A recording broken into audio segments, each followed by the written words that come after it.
All right. What is up, Berserkers? I'm live, and on this stream, I am doing a journey for 50 sub stream. So, yeah, if any of you were here for that last stream was complete and utter ass.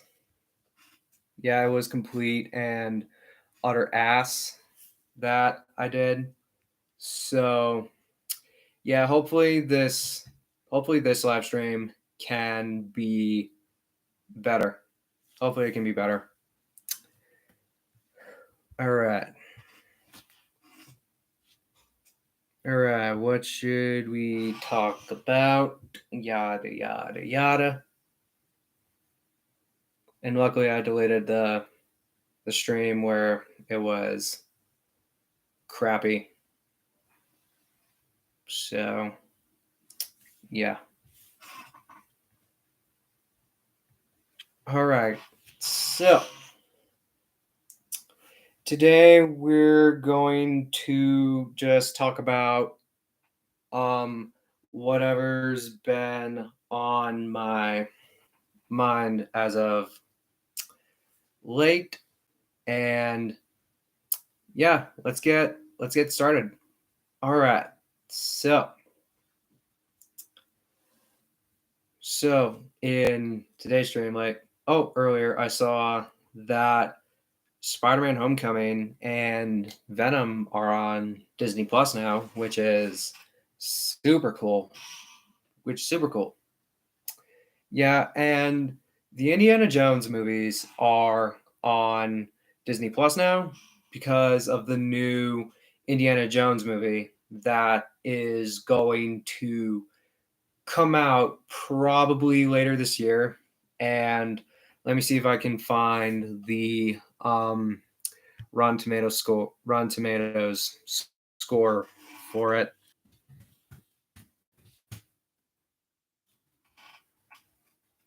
All right. Hang on. This is going to be a shorter stream than the other one of earlier because I don't know. I just felt like I had to start over. And yeah, ooh, Ninja Turtles. Nice. All right. Upcoming. Yeah, I think I got news that score is fake. Okay. Already revealed what the score is.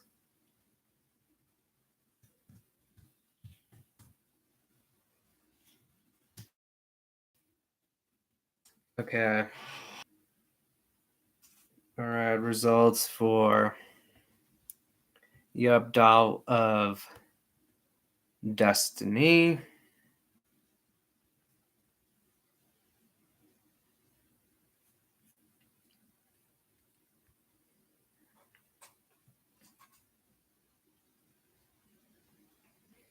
Aaron. None. All right.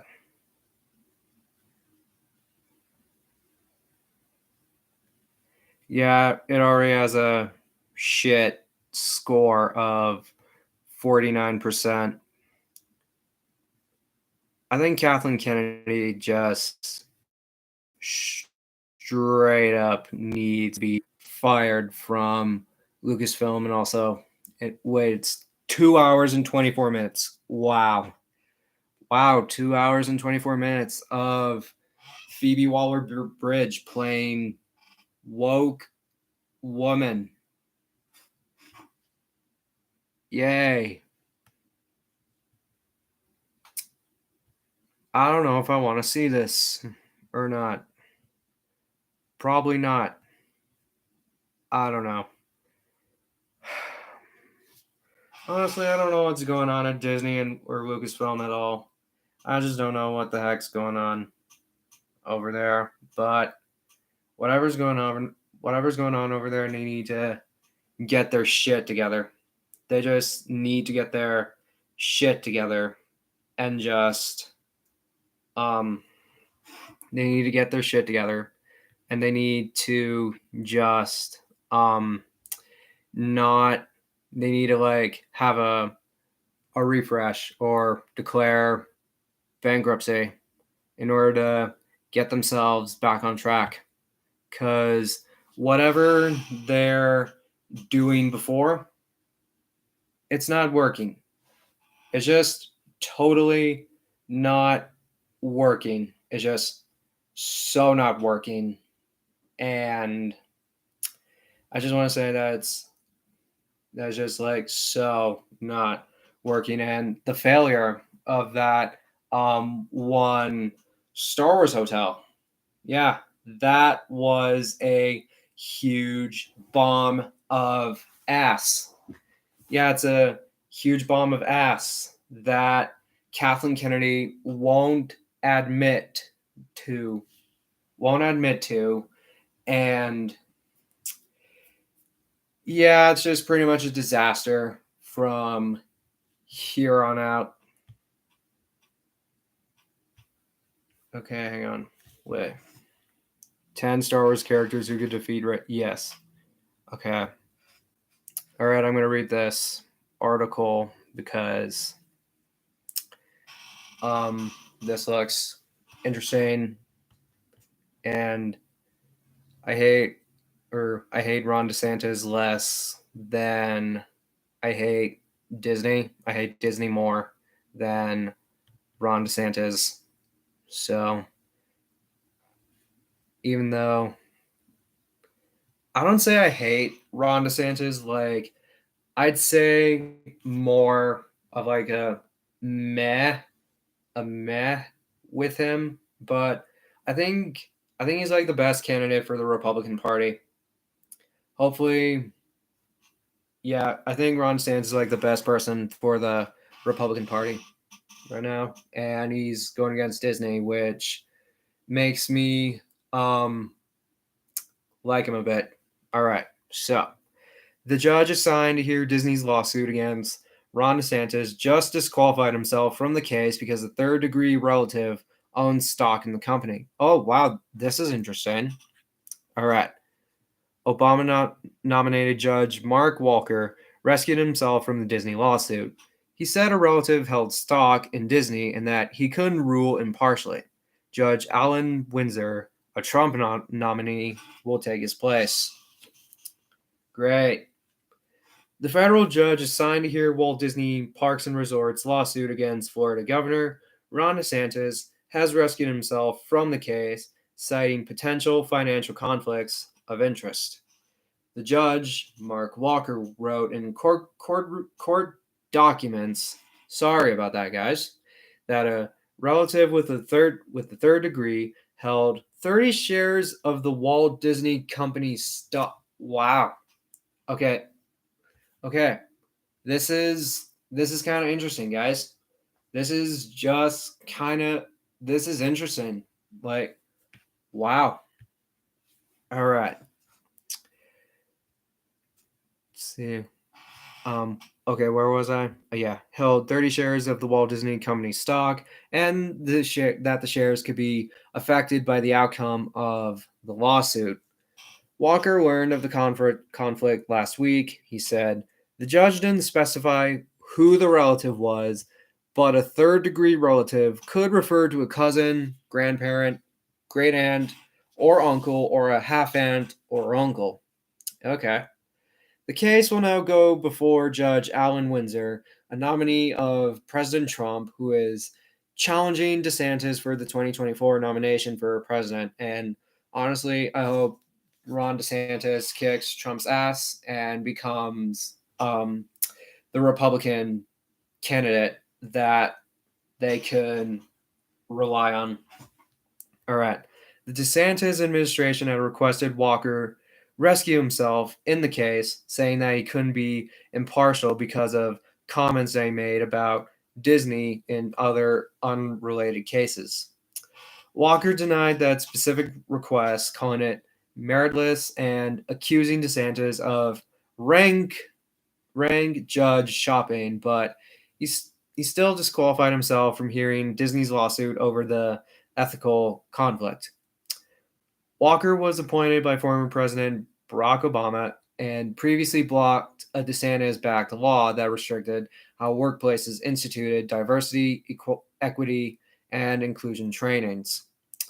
In an April interview with the British newspaper, The Telegraph, DeSantis accused Disney of forum shopping for a judge who rules against us all the time because the entertainment company didn't file its lawsuit in state court. Okay, wow, this is interesting because I'm not sure if like Disney or DeSantis is screwed, but I think Disney's kind of screwed at this point. I don't know. Instead, Disney sued DeSantis in the U.S. District Court for the Northern District of Florida in April while he was on an international trade mission, alleging that he tried to weaponize government power over the company when it threatened to work to repeal a law that sets strict limitations on how and when LGBTQ topics can be taught in public schools. The suit accuses DeSantis and his office of engaging in a targeted campaign of government retaliation against Disney that was orchestrated at every step by Governor DeSantis as punishment for Disney's protected speech. The company warned that the actions of the governor threatens Disney's business operations, jeopardizes its economic future in the region, and violates its constitutional rights. Wow. I guess Disney shouldn't have sued Ron DeSantis. Yeah, because he's the governor of Florida. Walt Disney World is in Florida, and he's just tired of their shit. All right, I think we're good here. Hang on. I'm going to see if I could find another article that I can read. Hang on. Okay. Hang on. Flash 2 when. Oh my god. Really? Really? Okay, I want to see when the date for that article released. Okay, yesterday. The Flash 2 wouldn't replace Ezra Miller, director said. Oh my god. Would Ezra Miller play Barry Allen in The Flash 2? I hope the frick not. I hope the frick not. And I don't want to read it. I just hope the frick not. I hope that Ezra Miller, after the first Flash movie, doesn't play Flash ever again.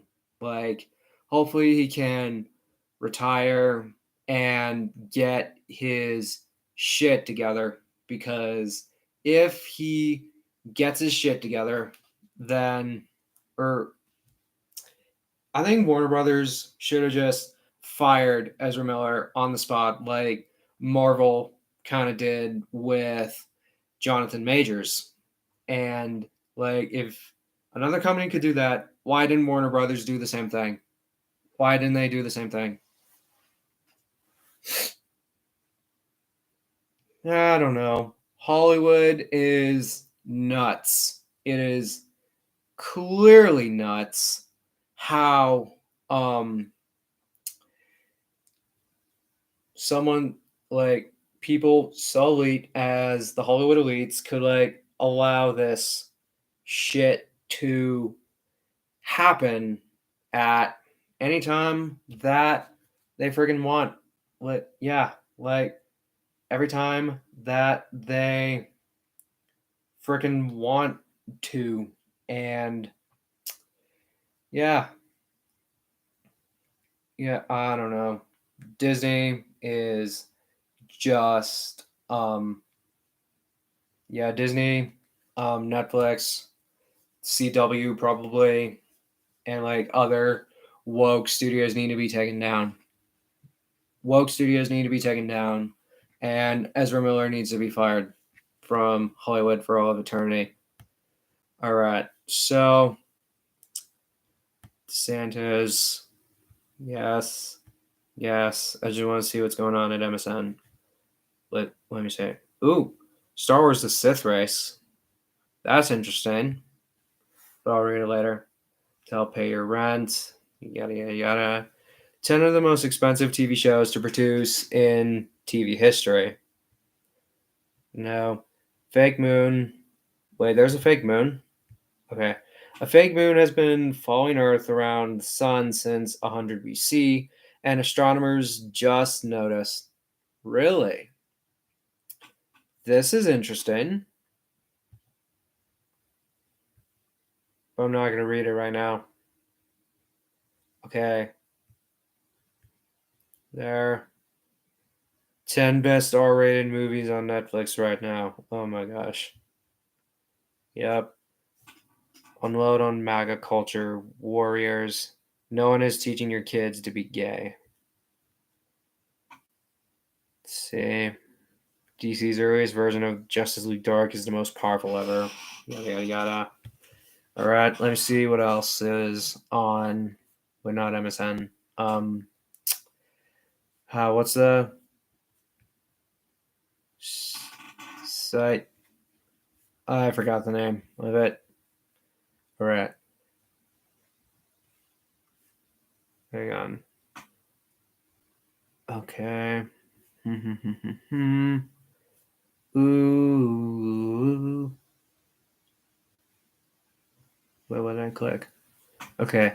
The main Avatar and Legend of Korra villains ranked by how terrifying they are.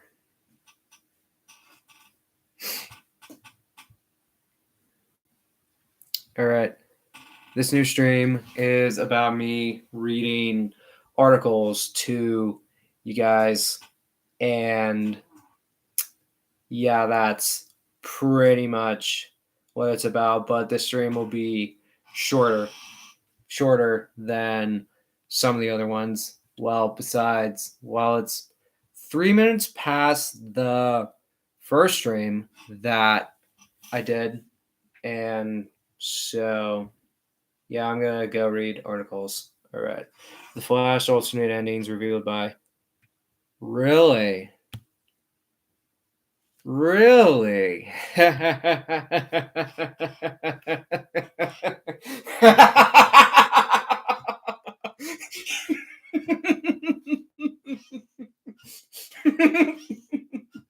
Oh my gosh. Oh my gosh. Yeah. All right. So, The Flash alternate endings revealed by series star Grant Gustin. Wow. Okay. Okay. Hopefully that's for season 9. My dude. Hang on, I gotta share the stream to Joe because he's gotta hear this. He has got to hear this.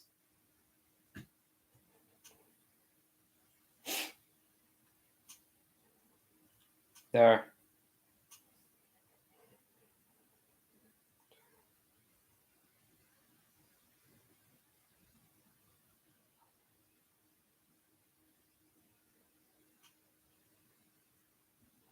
Hang on, guys.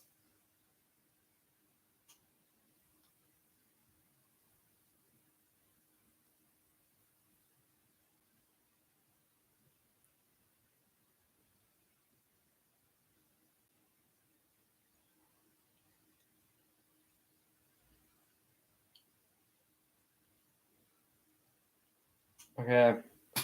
Now I texted Joe on Discord about the thing about Grant Gustin revealing the Flash alternate endings. Because I have a feeling Joe's going to want to hear this. He's going to want to hear this. Heck yeah. Heck yeah. All right. I'm going to wait for like 5 minutes for Joe to appear in the stream because this is important stuff. All right, so I'm gonna wait for 5 minutes.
Mm-hmm. Do do do do do do do do do.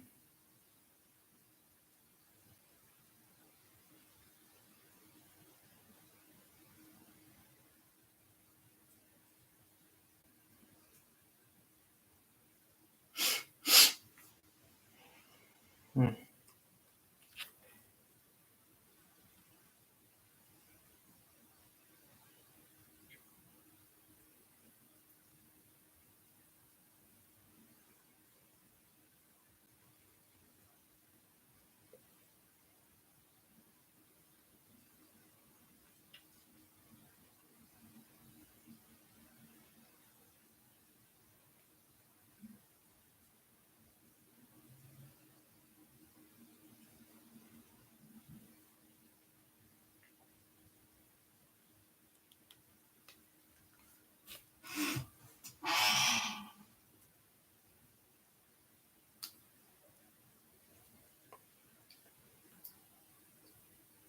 All right. Hopefully Joe can see it eventually. All right, guys. So the Flash alternate endings revealed by series star Grant Gustin. All right. The CW, the CW's The Flash series finished its run after 9 seasons this past week. Speaking to Entertainment Weekly, showrunner Eric Wallace, aka the new Kathleen Kennedy, and star Grant Gustin revealed some alternate endings the series had in mind. What were the possible alternate endings to The Flash? Well, in the interview, Gustin said that initially he was hoping the series would end in a way similar to that of an online theory he saw where Barry would sacrifice himself to the Speed Force and become the lightning bolt that struck him. That ending would have been better than whatever um, season 9 did. All right. It was a fan theory I saw online about Barry sacrificing himself to the Speed Force and becoming the lightning bolt that struck him in this full circle moment, Gustin said. I thought it was cool, and I remember I talked to showrunner Eric Wallace about it, and he was really on set on Barry and Iris having a happy ending. He didn't want to see Barry have a hero's death the same way Oliver Stephen Amell did on Arrow. After seeing this week's finale, however, Gustin says he's glad they ended up not going with what he wanted. All right. It would have taken away from Oliver's sacrifice if we also had to see Barry make that same sacrifice at the end of The Flash. Yeah, that ending would have became interesting, but at the same time, not really. All right. Because Oliver sacrificed himself for Barry and for the other heroes to continue, said Gustin. Looking back on this, I'll really appreciate that that's how Eric wanted to finish things. After everything that we've all been through and how consistent Barry and Iris were as a couple, really, it was not that consistent. It finishes with them being happy and starting a family and Team Flash moving into the future together. I think it was the right decision and fans will enjoy that.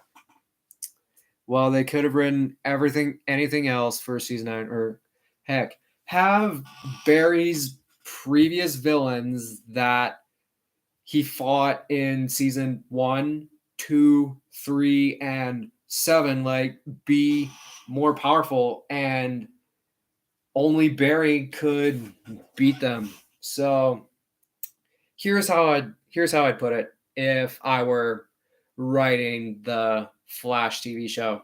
All right, so I would have put down where I would have like put I would have like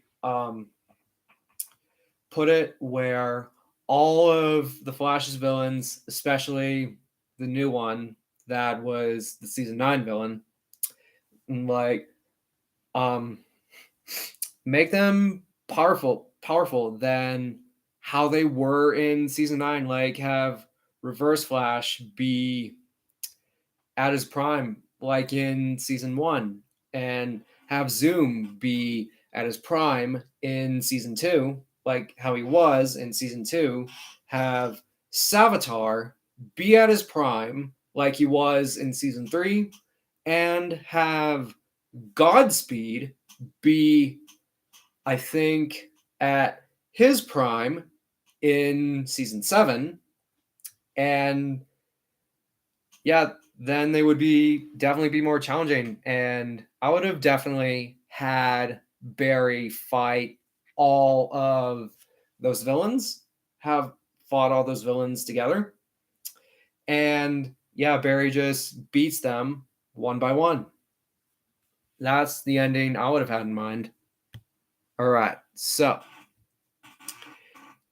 I got the emotional heart of it, but because there was no season 10, there was just no time to set it up, Wallace said. The ending that I did have in mind had the negative forces involved. We didn't get it quite as I wanted, but the negative forces storyline would have been far, far bigger. Yeah, I bet. All right, so I guess that was the end of that article. And Joe, um if you're coming on, or if the stream ends and if you're coming on, like check out that portion of the video and check out the idea that I've had in mind, because honestly that idea of Barry fighting all of his villains, and all of his villains being at their prime in seasons 1, 2, 3, and 7, all of his speedster villains, that would have been awesome. That would have been totally awesome. All right. So let's see if there was another article that I have in mind. Why the Flash doesn't have that epic crossover. No, I don't want to read any more about Ezra Miller today. Spy review bombed in some places. The Little Mermaid just okay. This is interesting to me. Okay, review bombed in some places. The Little Mermaid just hit a Rotten Tomatoes milestone. What milestone did it hit? Okay. On the other hand, any strange activity of an increase in negative not stop the Little Mermaid from achieving a Rotten Tomatoes milestone. Okay.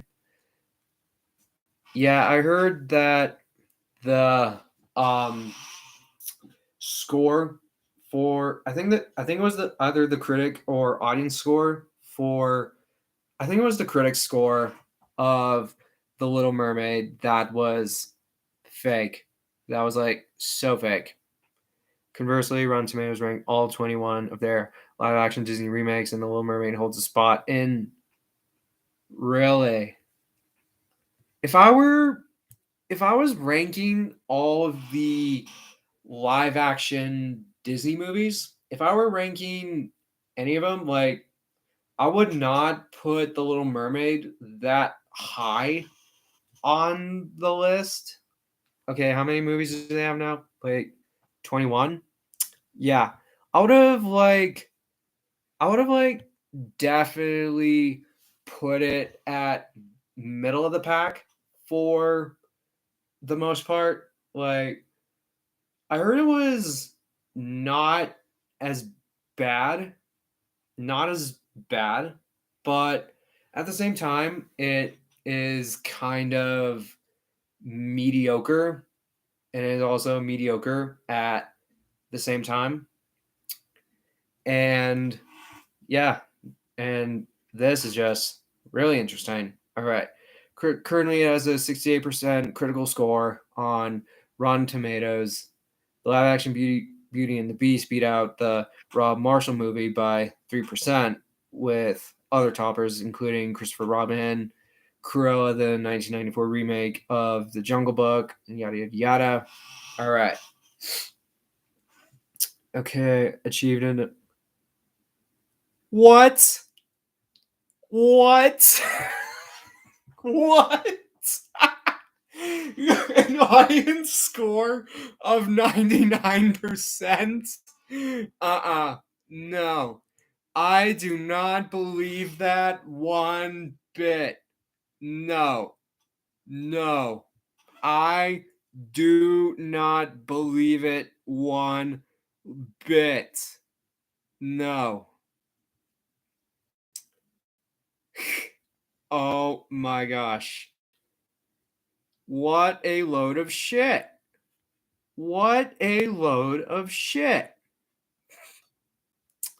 Yeah, I gotta see what the real score is.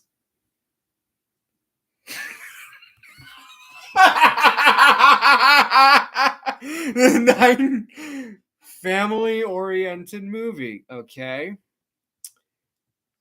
Okay. I gotta find some negative reviews. I feel like we could have done without Eric singing. Okay, spoiler.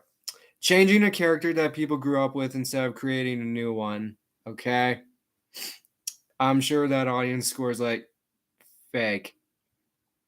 All the songs we wanted to hear were performed perfectly. Children and adults alike will. Okay. All right. Next.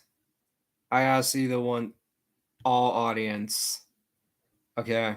Verified audience. Verified. Okay, you're not verified. Why would you? Yes. Why would you change Flounder? Why not change Eric? No, don't change Eric. Don't.